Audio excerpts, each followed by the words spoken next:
یہ صورتحال، یہ بہنوں کو خاص طور پہ چاہیے کہ ریاضت کریں. ایک بہن خاندان کی اچھی بن جائے نا، بعض لوگ میسنی بھی کہیں گے اس کو نا، کھنی بھی کہیں گے، نہ سنے لوگوں کی. کنٹرول کریں انشاءاللہ، دیکھیں اگلی نسلیں کتنی صحیح اچھی ہوتی ہیں. بڑی ٹپیکل اور گھریلو جو لینگویجز جو ٹرمز ہوتی ہیں نا مفتی صاحب اس کو بیان کرتے ہیں تاکہ یہ بات آپ کے گھر تک پہنچ جائے، بلکہ آپ کے ذہن و دل تک پہنچ جائے کہ واقعتاً ہماری اصلاح کا یہ موقع ہے اور ہمیں اصلاح کر لینی چاہیے. اپنی کالر کو شامل کرتے ہیں. السلام علیکم ورحمۃ اللہ وبرکاتہ. وعلیکم السلام مفتی صاحب. جی میرے جناب. دو سوال ہیں. جی جی. ایک ہے کہ اگر سجدے کے وقت میں پاؤں کی 3 انگلیاں اگر نہ ٹچ ہو تو کیا سجدہ صاف کرنا پڑے گا؟ اور دوسرا، ایک مسجد میں 2 تراویح ہو سکتی، ایک فرسٹ فلور پر 27 دن کی اور ایک گراؤنڈ فلور میں 6 دن کی، اس طرح کرنا ہوگا مناسب؟ ٹھیک ہے جناب، بہت شکریہ آپ کا. ایک اور کالر ہیں ہمارے ساتھ. السلام علیکم. وعلیکم السلام. جی فرمائیے. جی میرے 2 سوال ہیں. جی فرمائیے. میرا پہلا سوال یہ ہے کہ سورۃ معاہدہ میں آیت نمبر 7 میں ہے کہ مسکینوں کو کھانا دیں اور مسکینوں کو کھانا دیں یا کپڑا دیں. اب اگر کپڑا دیں گے تو ہم کفارے میں تو ایک کفارے میں تو کپڑے آ جائیں گے سوٹ، تو پھر کھانا کیا نہیں دینا انہیں؟ ٹھیک ہے. دوسرا میرا سوال ہے، ہیلو، جی جی. دوسرا میرا سوال ہے کہ ہمارے پاس پیسے تھے، سال پورا ہونے سے پہلے ہم نے ان کی میڈیسن لے لی. اب میڈیسن تو اتنی ہے کہ سال میں سیل ہوگی، کیا اس میڈیسن کے اوپر رکھی پہ زکوٰۃ ہے؟ ٹھیک ہے ٹھیک ہے، بہت شکریہ آپ کا. ایک اور کالر کو شامل کر لیتے ہیں. السلام علیکم. خدا حافظ، انشاءاللہ پھر آپ کو دوبارہ شامل کریں گے. جی مفتی صاحب. دیکھیں نماز کے واجبات 2 طرح کے ہوتے ہیں. اگر ترک واجب ہو تو بعض اوقات اس کے تدارک کے لیے سجدہ سہو کا حکم ہوتا ہے، اور بعض واجبات کے ترک پر نماز کے اعادے کا حکم ہوتا ہے. اور بعض واجبات ایسے ہوتے ہیں کہ اس میں اعادے کا بھی حکم نہیں دیتے لیکن گناہ کا حکم ضرور ہوتا ہے. تو یہ جو ہے 3 انگلیوں کا پیٹ لگانا، یہ ان واجبات میں سے ہے کہ اگر اس کو ترک کیا تو سجدہ سہو نہیں ہے اس پہ. اچھا نماز کے اعادے کا بھی نہیں لکھا اس کے اوپر، لیکن یہ ضرور ہے کہ انسان گناہ گار ہوگا. نماز ہو جائے گی. نماز ہو جائے گی اس کی، لیکن وہ گناہ گار ہوگا. 3 انگلیوں کا، دونوں پیروں کی 3 انگلیوں کا جو نیچے کا پیٹ ہوتا ہے نا اس کو. ہاں اگر بھاری بدن ہے یا تکلیف ہو رہی ہے پاؤں موڑنے میں تو وہ جس حد تک انسان موڑ سکے، زبردستی بھی نہ کریں کہ انگلیاں ٹوٹ جائیں بیچارے کی، یہ نہیں ہونا چاہیے. اور یہ کہتی ہیں کہ یہ جو سورہ مائدہ میں شاید یہ کفارے کا بیان بتا رہی ہیں، جب آپ ایک صورت سے کفارہ ادا کر دیتے ہیں تو پھر دوسری ختم ہو جاتی ہے. اگر آپ نے کپڑے پہنا دیے ہیں بالفرض مساکین کو تو پھر کھانا کھلانے والی ختم ہو گئی، یہ نہیں کہ کھانا کھلانا ہوگا. اور اگر آپ نے دوائیں خرید لی ہیں اس کی، وہ کس پرپس کے لیے؟ اگر تجارت کے لیے ہیں تو پھر تو زکوٰۃ بنے گی، اور اگر ذاتی استعمال کے لیے بڑی مہنگی مہنگی دوائیں ہوتی ہیں تو اس پر پھر کوئی زکوٰۃ نہیں ہوگی. ٹھیک ہے، کالر ہے ہمارے ساتھ. السلام علیکم. السلام. جی فرمائیے. میرا سوال یہ ہے کہ ایک مفتی صاحب نے بتایا تھا کہ قربانی کی اگر 1 سال قربانی نہ دی جائے تو اس کے لیے فدیہ دینا ہوتا ہے. پوچھنا یہ تھا کہ کیا قربانی کی فدیہ کے لیے ہم ایک ہی بندے کو دیں یا 2 کو بھی دے سکتے ہیں؟ ٹھیک ہے، بہت شکریہ آپ کا. ایک اور کالر ہے ہمارے ساتھ. السلام علیکم. وعلیکم السلام ورحمۃ اللہ وبرکاتہ. جی آپ تینوں کو میری طرف سے بہت بہت سلام، چاروں کو بڑی نوازش. وعلیکم السلام. سوال بتائیے. اچھا سر، میں زاہد بات کر رہا ہوں، زاہد خان. میں لوگوں کو میرے دل میں بہت احساس ہوتا ہے، لیکن جب یہ جو غصہ آتا ہے تو میں اپنی زبان پہ کنٹرول نہیں کر پاتا ہوں، مجھ سے گالیاں نکل جاتی ہیں. اچھا. اور اس کی وجہ سے میرے پاس بہت الحمدللہ بہت معلوم وہ تھا، لیکن اب بہت رسک میں کمی آتی جا رہی ہے. بس آج کا پروگرام توجہ سے دیکھیے گا آپ بہت اہم پروگرام ہے آپ کا، آپ کے حوالے سے یہ پروگرام. جی ٹھیک، بہت شکریہ. جی مفتی صاحب. جی ہاں، یہ قربانی کا جو اگر کسی سال قربانی نہ کر سکیں تو اب اس کی قربانی کی شکل میں ہی کوئی کفارہ یا قضا نہیں ہوتی ہے، بلکہ ایک قربانی کے برابر پیسہ صدقہ کرنا ہوتا ہے. اور یہ کسی ایک کو ہی دینا کوئی لازم نہیں ہے. ہاں روزے کا جو فدیہ ہوتا ہے وہ ایک کو ہی دینا ہوتا ہے، اس طرح صدقہ فطر ایک کو ہی دینا ہوتا ہے، اس کو ٹکڑے نہیں کرنا چاہیے. لیکن یہ قربانی کے فدیہ آپ مختلف لوگوں کو دے سکتے ہیں، بس اس کو صدقہ کرنا ہے. اور یہ کہتے ہیں غصے میں کنٹرول نہیں ہوتا، زبان سے گالی نکل جاتی ہے. جب بھی ایسا ہو تو آپ فوراً 12 مرتبہ درود پاک پڑھیں اور 100 روپے صدقہ کریں. انشاءاللہ آپ دیکھیں کہ 1 ہفتے میں نہ ختم ہو جائے تو میرا نام بدل دیجیے.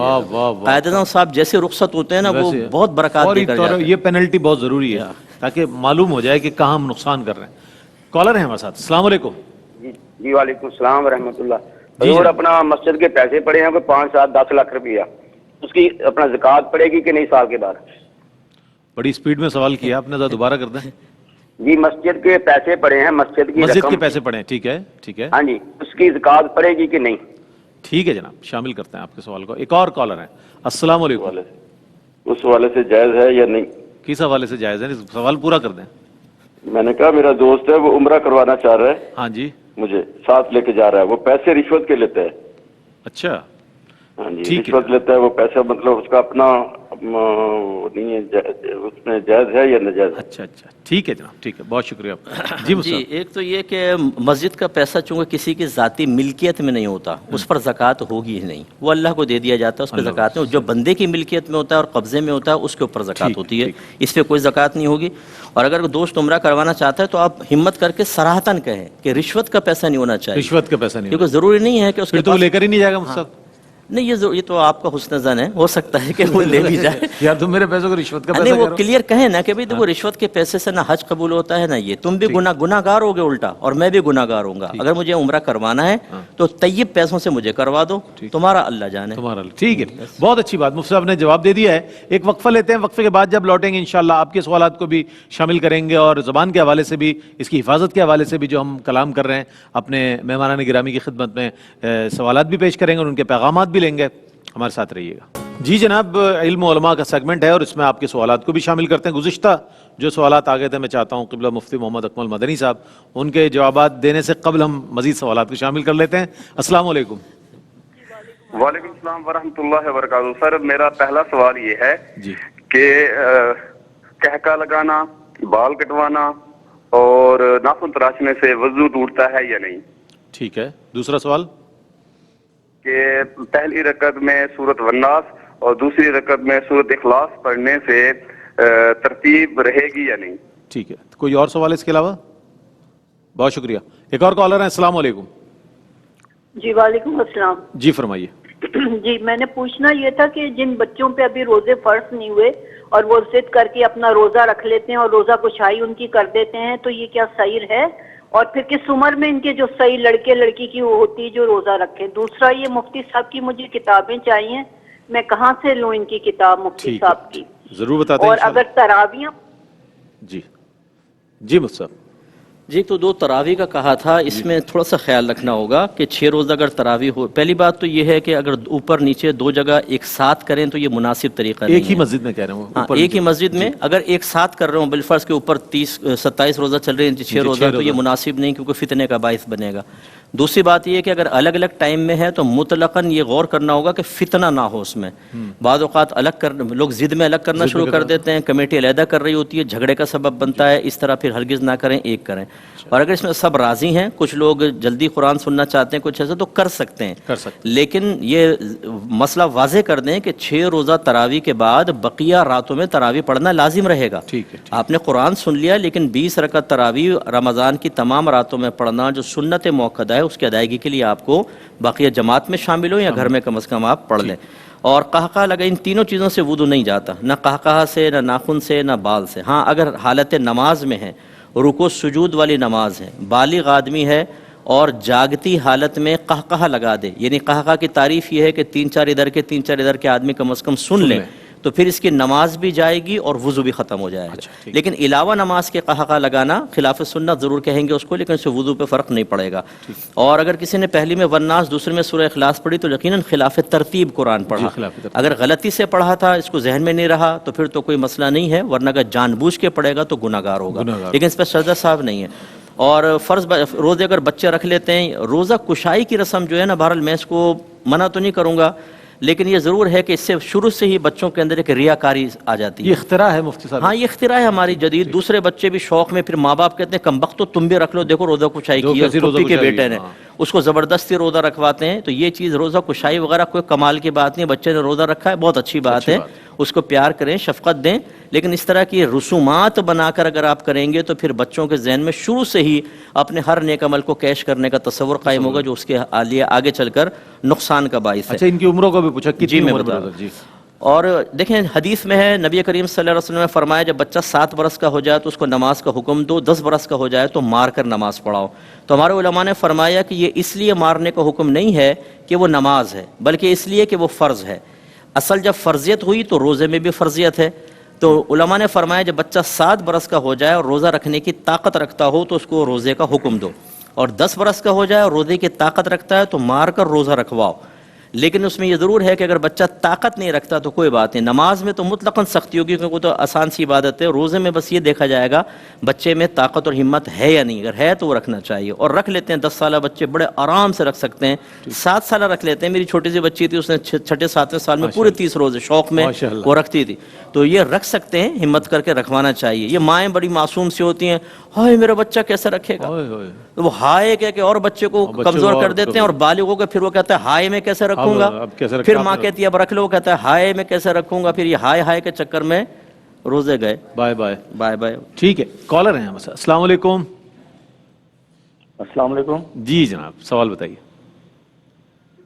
سوال بتائیے جناب. بجان السلام علیکم. وعلیکم السلام. جی سوال بتائیے.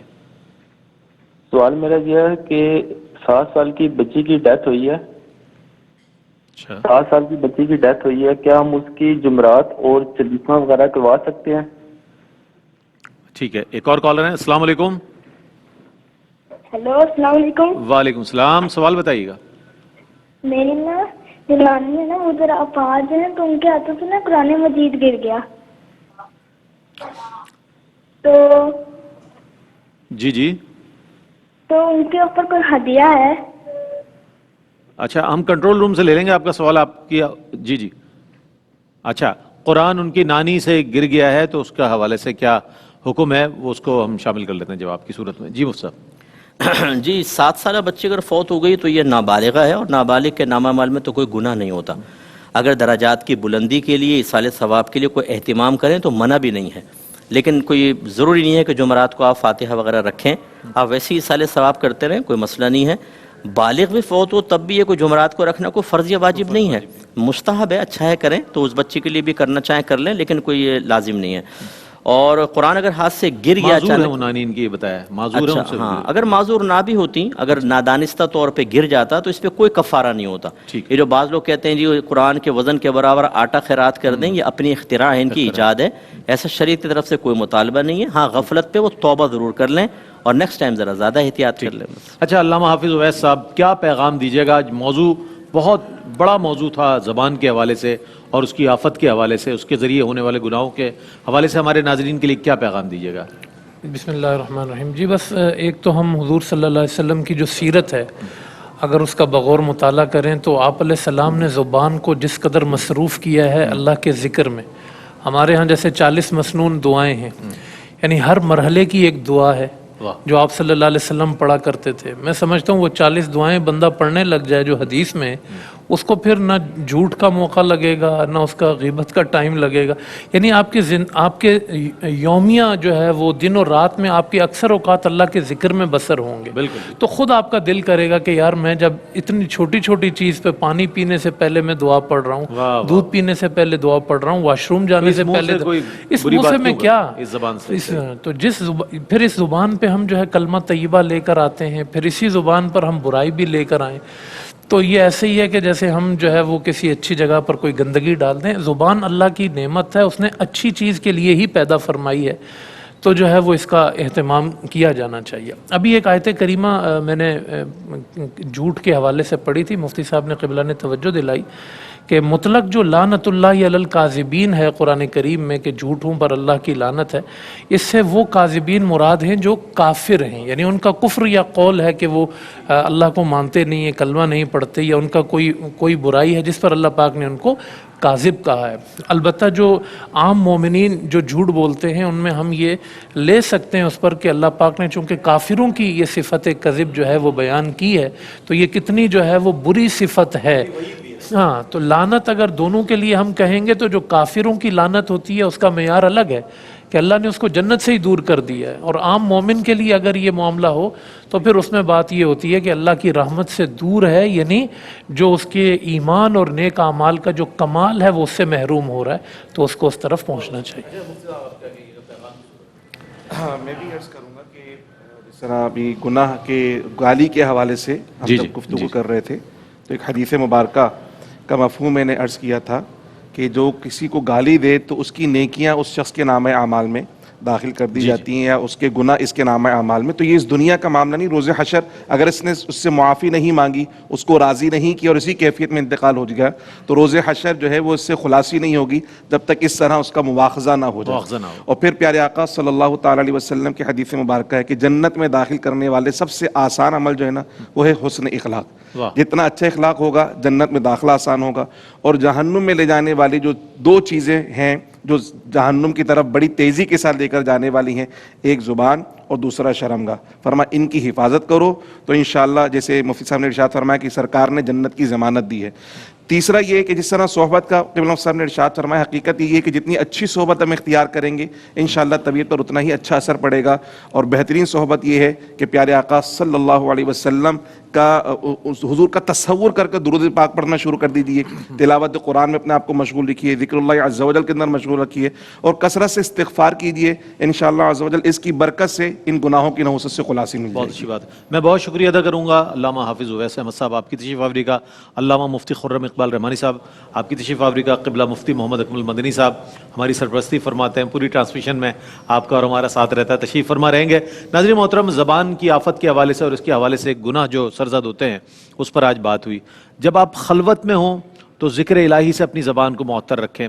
جب جلوت میں ہوں، جب دوستوں اور احباب کے ساتھ ہوں تو بہت زیادہ اس کو احتیاط کے ساتھ استعمال کریں، چونکہ زیادہ تر غلطیاں ہم سے اجتماع میں ہوتی ہیں یا ملاقاتوں میں ہوتی ہیں.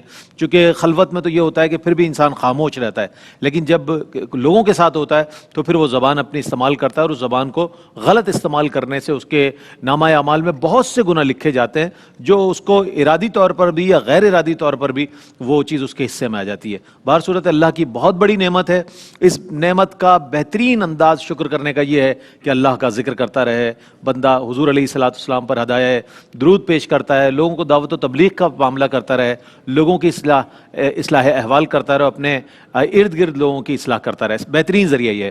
اگلا جو سیگمنٹ ہے وہ ہے ہمارا اظہار عقیدت کا. اس میں آج حضرت مولانا عبد الرحمن جامی رحمۃ اللہ علیہ، حضرت مولانا عماد الدین بھی نام ہے آپ کا، نور الدین بھی نام ہے، لیکن معروف مولانا عبد الرحمن جامی رحمۃ اللہ تعالی علیہ کے نام سے آپ جانے پہچانے جاتے ہیں. صوفی بزرگ ہیں، بڑے کلام ہیں ان کے، بہت معروف کلام ہیں. انشاءاللہ اس کے حوالے سے بات کریں گے. ہمارے ساتھ رہیے گا.